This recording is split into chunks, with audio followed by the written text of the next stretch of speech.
Hearing Loss Matters is a co-production of the Commission of Deaf, Deafblind, and Hard of Hearing Minnesotans and Twin Cities PBS.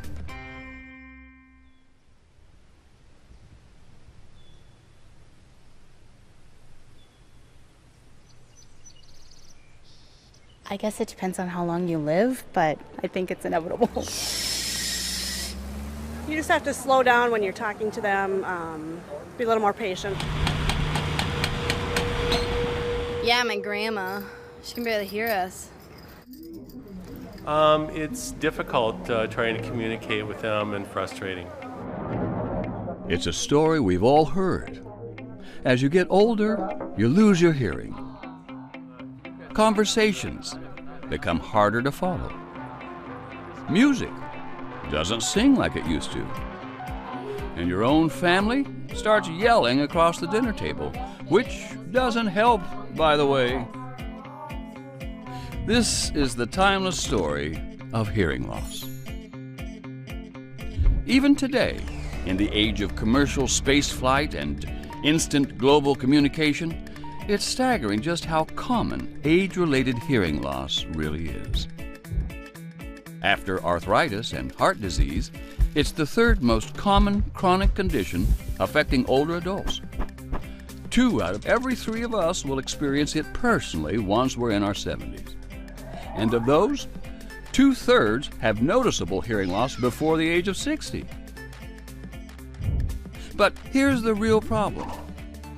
It turns out hearing loss isn't just an inconvenience. The newest research is showing us it literally alters the brain, and not in a good way. In one study, adults with mild hearing loss were 2 times more likely to develop dementia than those without hearing loss. Adults with severe hearing loss were 5 times more likely. In fact, if age-related hearing loss goes untreated, your brain literally shrinks. It's true. If you can't hear what's going on, your brain gets smaller, leading to depression, isolation, and even a measurable drop in your IQ. Despite these statistics, only around 1 in 8 doctors screen for hearing loss during a routine physical, and less than 1 in 7 adults who have hearing loss choose to purchase hearing aids. Plus, get this, even that one person who does get hearing aids, on average, they wait 10 years from their initial diagnosis before making the purchase, and even when they do, they don't use their hearing aids regularly. That's a full decade and beyond of shrinking brains, dropping IQs, and hour after hour of unnecessary yelling. It doesn't have to be like this. We now have choices. It's just that, for some reason, we don't live like we do. Pedro Rodriguez. 3 seconds. Juan Gonzalez. Special thanks to Mike DeFilippo, Miguel Noguera. And it is 9 o'clock, and here are the news headlines with Brian McCall. And good morning. I came to Minnesota in 1973. Radio has always been something that has been a special part of my life. This is First Person Radio. I'm Laura Waterman Whitstock. My father was 76 when he died, and he came to visit me when he was about 74. And it's when I realized that he had hearing loss that was rather profound. He could still hear a little bit, and he did not use hearing aids. And it raised a question in my mind. Is this from the work that they did during their lifetime, or is this something that is in our family? And then fast forward about 10 years, when I was in my mid-50s, I began to experience some hearing loss. I'm 77 now, so it's taken quite a long time. Well, welcome to First Person Radio, Graham Hartley. When you start to lose hearing, you think it will not get worse, and it does. It does inevitably. The payment or the payout of that $2,500. But since I could still hear conversation, I ignored the loss that was occurring. How many coaches did you say? We're trying to pull together a one-to-one match. Just recently, I decided, well, now's the time, because my family was, I kept saying, what? And sometimes they would laugh and sometimes they wouldn't. And I began to feel self-conscious. So I went and got tested, and I have a severe loss. And they said that once I get fitted, which will be in a few weeks, I will have to relearn how to hear. That is significant. But life is life, and we do what we do as human beings. And I look forward to my hearing aids with a great deal of optimism. The older we become, actually hearing loss becomes more frequent for people, simply because oftentimes it's said that there is a lot of wear and tear on our hearing structures. So it seems to be a little bit the luck of the draw, and then also how we lead our lives. There's hearing loss in children, which fortunately I think for over 2 decades now we've long recognized as critically important. But when we look at hearing loss in older adults, right, there's much more apathy about that type of hearing loss. And we're just now beginning to understand the last several years, though, that it's incredibly impactful for things like cognitive decline, our risk of dementia, falls, even preventing hospitalizations, that we're seeing that hearing loss is linked with all those outcomes very, very strongly. The important thing for someone who suspects that they have hearing loss, and they usually can tell by having trouble hearing in groups, also having trouble hearing on the telephone, it's to go to an audiologist and get a hearing exam. That's the only way you can tell if you have a hearing loss. I think for a lot of people, it's a combination of not wanting to acknowledge hearing loss, but also genuinely not really being aware of how much their hearing is declining. Now, as we've just seen, Laura is a talented working professional, but hearing loss was impacting her quality of life, which is why she decided to get tested. But what does this mean, to get tested? To show you, we've teamed up with the University of Minnesota and their Department of Speech, Language, and Hearing Sciences. And we began, in true academic fashion, with an anatomy lesson. The process of hearing is a very elegant one. So we trap sound using this outer part of our ear called the pinna or the auricle. And there's a hole then that sound is funneled into that leads down into the ear canal. At the end of the ear canal is the eardrum, which is also called the tympanic membrane, and this vibrates in response to sound waves. Behind the eardrum are the 3 smallest bones in our body, and individually they're called the malleus, the incus, and the stapes. The stapes is the smallest bone, and it interfaces with our cochlea, or our inner ear. So as these bones vibrate, there's a lever action that's created when the eardrum vibrates. And that vibration then of these bones is displacing fluid that fills this cochlea, or inner ear cavity. There's a membrane all along the snail-shaped inner ear structure that has thousands and thousands of cells that sit upon it. And so as that fluid is displacing the membrane, those cells are being stimulated, and the stimulation of those cells releases a neurotransmitter that sends information along the auditory nerve and up to the brain. So there are 2 main types of hearing loss. One type is a conductive hearing loss, meaning that there's something in the outer ear or the middle ear that is preventing sound from getting through those parts of the ear. One example is wax. So if we had complete wax impaction in our outer ear, it would be acting essentially as an earplug, and sound would struggle to get through that area.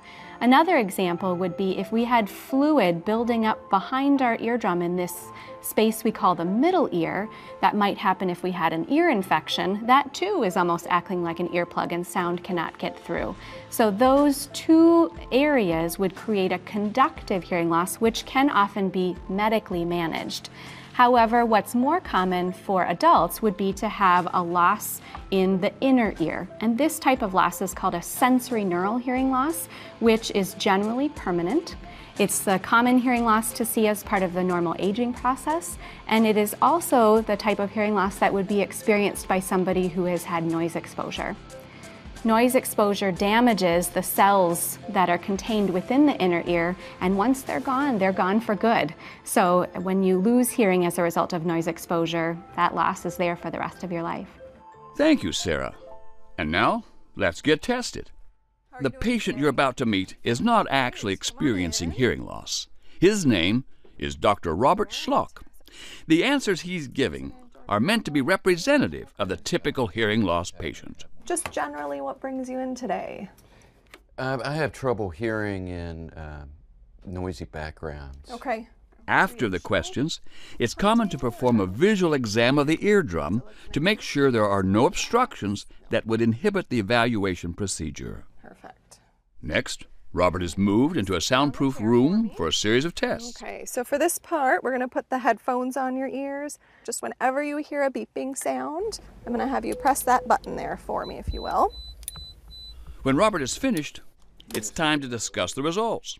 So just to orient you here, this is what we call an audiogram.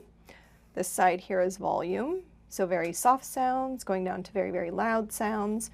And across the top is pitch or frequency. Now, if this chart were real, the next step would be to discuss treatment options such as hearing aids. So generally speaking, they're kind of lumped into two categories. So there's what we call the custom hearing aids. The other options are versions of what we call a behind-the-ear hearing aid. Hearing aids these days can easily cost up to $4,000 for a single hearing aid. And since most hearing loss is from noise or aging, tends to be bilateral in both ears. So that means you need two hearing aids at $4,000 apiece. The 1965 Medicare Act statutorily precludes coverage of hearing aids. And that was written at a time 50 years ago when it probably made sense. They weren't very effective back then. They weren't even necessarily very expensive back then. In 50 years, though, a lot of things have changed in terms of the cost, in terms of how we know how effective they are for things even just maintaining our daily functioning and improving our quality of life, not to mention hopefully things like dementia. So I think that will cause reevaluation. Come on right in here. In a few minutes, we'll also show you a real-life screening with a first-time patient. But first, we want to introduce two more adults who are experiencing hearing loss. And as they will share with us, not all forms of age-related hearing loss take years to develop. I started playing when I was 8. It sounds kind of overwhelming to say it, but to me it's been everything. It's been the heart and soul of my life, other than friends and family, of course. My mom, we are really close, and yeah, I can talk to her about anything. I was in college, I came home for spring break, and that is when she told me. I woke up and I was deaf on my left side. The two most likely suspects are a very small stroke right in the middle ear or a viral infection. So we don't know, and we'll never know. Music doesn't sound musical to me anymore out of my right ear. It sounds like hammers hitting the pins that hold the strings. Once I got used to the hearing aids, and they're a challenge to get used to sometimes, life is so much better.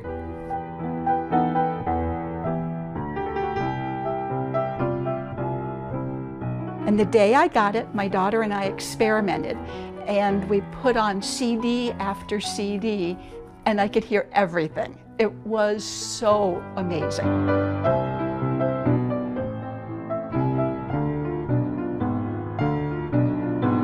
I think that's what they need to do. They just need to make that first step and just have people in their corner to help them. We cannot avoid every single virus that is out there, every lurking bacteria. That's difficult to do.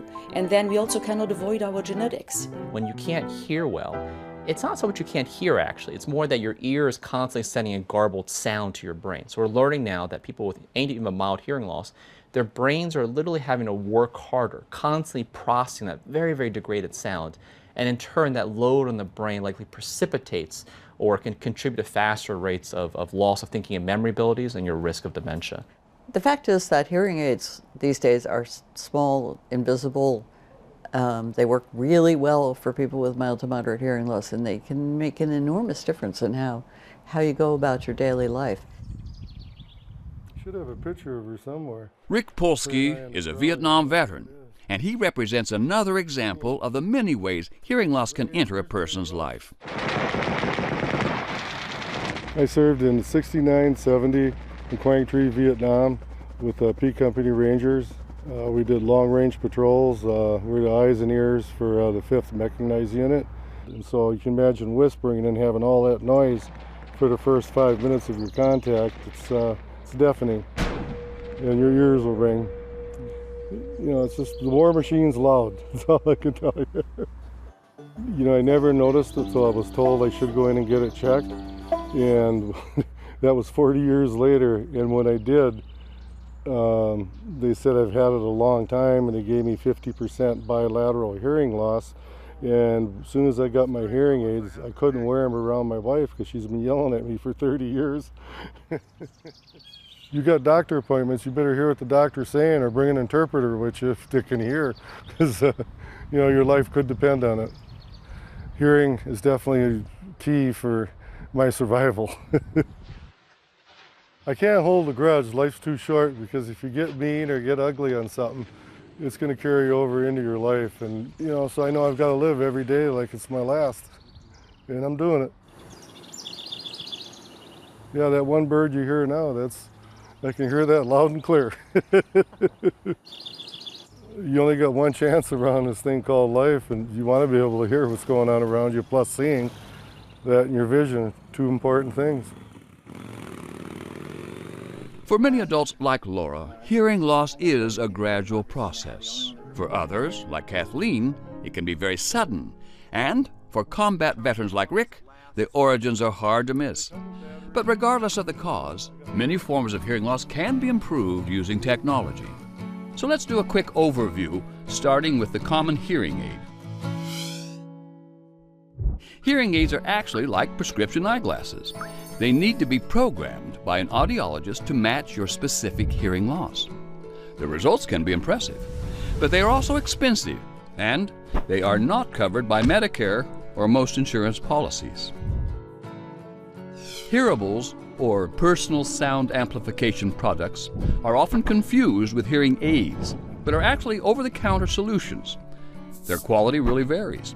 After all, they are usually one size fits all, but they are much more affordable, and many people find them helpful. For those with truly profound hearing loss, there are cochlear implants.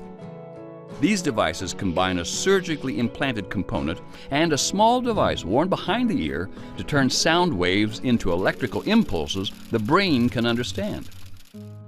Beyond this, there are assistive listening devices which, like hearables, can be purchased over the counter. Assistive listening devices are frequently used to amplify conversations or the TV. It also turns out, under the Americans with Disabilities Act, public venues like theaters and lecture halls are required to provide assistive listening devices, and if they have a hearing loop, it can transmit sound wirelessly to the T-coil in your hardware without the need to request additional equipment. And don't forget the apps. There are countless downloadable programs that have been developed to make life easier for those with hearing loss. There's also a whole host of products that don't rely on sound at all. Alarm clocks and fire alarms that vibrate your bed, as well as kitchen appliances and doorbells that blink and flash. And finally, there are strategies like getting someone's attention before speaking, turning off background noises, facing each other while talking, that improve communication more than any technology and cost nothing at all. Bottom line, there is a technology or a strategy for almost any situation, which means you don't have to tough it out. Because remember, toughing it out has consequences. People like to say we hear with our brain, and what happens is that the speech pathways of the brain, if they're not receiving those speech signals, get taken over by other functions, by usually other sensory functions. So when you finally do correct the hearing loss, those speech pathways have become, they're not there for you to use anymore. You have to train them all over again. So it makes learning to hear with a hearing aid, and especially with a cochlear implant, much more difficult. To me, if it isn't taken care of, you're automatically making yourself look older, because You're constantly saying, what did you say? Or you have to turn your TV up real loud. And with your hearing aid, you can have the sound at a normal level. It was a major decision to get a cochlear implant. I have to tell you a little funny story about that. I was sitting with my older son, so I was giving him a hard time because he didn't wear sunglasses. And I said, do you realize when you're outside and you're not wearing sunglasses, you could get glaucoma, you could get this, you could get cataracts, yada, yada, yada. And he said to me, I will wear sunglasses when you get a hearing aid. It was difficult for me to make the decision because they're drilling into your head. And it's made, you know, even though it's day surgery, I think it's major surgery, so it was a hard decision. But one I was absolutely glad I made. You're happier, I think, because you are able to be more a part of the group because you're understanding what is being said. This is Dina Ness. Unlike the other adults we profiled today, she's never had a hearing evaluation. But she has recently noticed she's having difficulty tracking phone conversations. What's bringing you in to see us today? Well, there's been some concern with my family. When Dina was done, we sat down with both her and her audiologist to discuss the results. I didn't see anything that would raise any red flags for me. I didn't see any evidence of any ear disease. I didn't see significant amounts of hearing loss. So I told my girlfriend that I was doing this, and she goes, well, what would happen if, you know, they told you you needed a hearing aid? And I'm like, I would get one. For Dina, the results were very positive, and her audiologist didn't recommend any further interventions.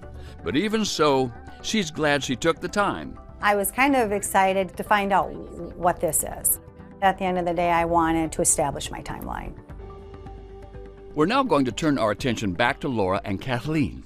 Shortly after our first interview, Laura was given a new pair of hearing aids, and Kathleen made a return trip to her audiologist to receive a newly calibrated model that may improve her ability to hear music. It's a different fit.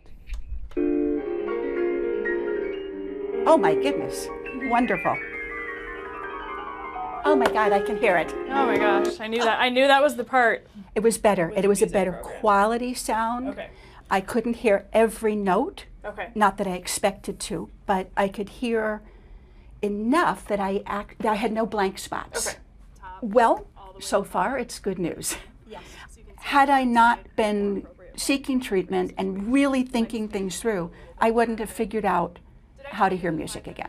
And it's helpful for the family and friends. It's better for everybody. Well, the first thing was to select the type of hearing aid. And there's very expensive, and there's not so expensive, and then there's the metal. So I chose the metal.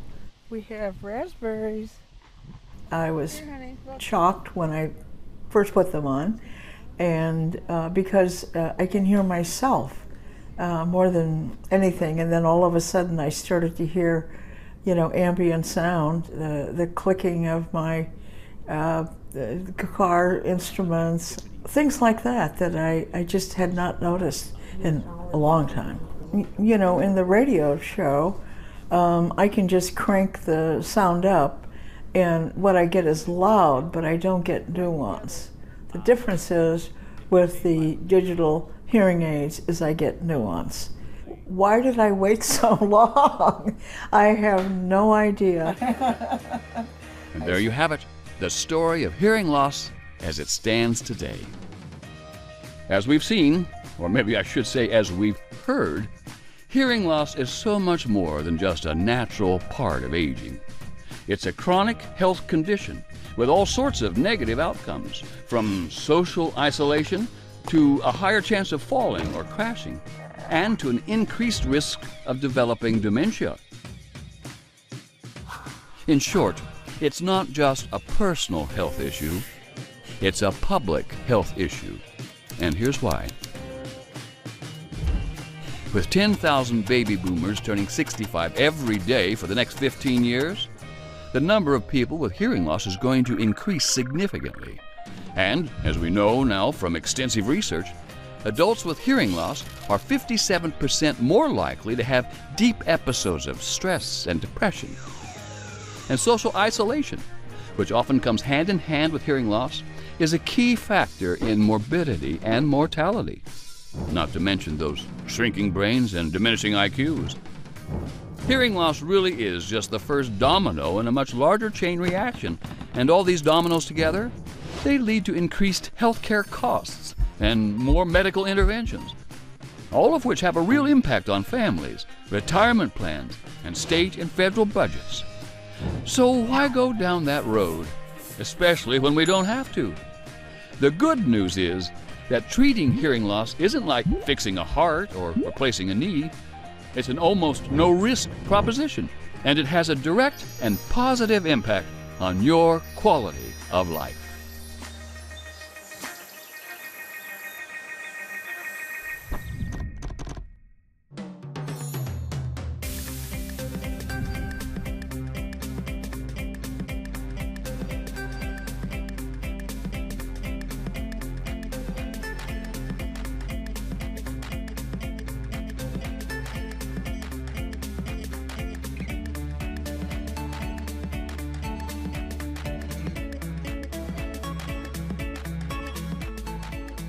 Hearing Loss Matters is a co-production of the Commission of Deaf, Deafblind, and Hard of Hearing Minnesotans and Twin Cities PBS.